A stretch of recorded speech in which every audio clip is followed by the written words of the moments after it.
Quickslide is an innovative handrail system that installs in minutes and is designed to last.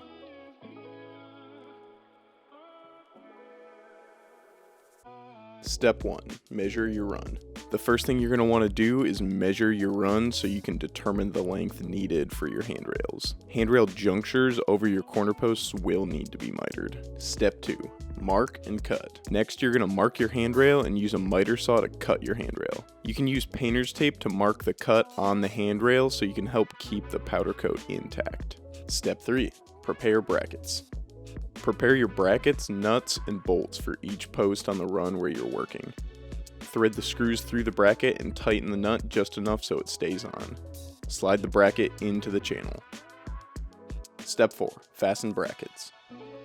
Match the brackets to the post dome tops. Use the Allen wrench and 2 screws to fasten the brackets to the domes. Do this for each bracket. The handrail should still be able to move some degree. Step 5. Tighten brackets. When your handrail is in the correct position, use the Allen wrench to tighten the bracket screws against the channel. The channel will hold the nuts in place while the screw turns, tightening the handrail down. Other handrail systems can take a lot longer to install, but after you get the hang of it, you can install a Quickslide handrail in just a few minutes. Enjoy.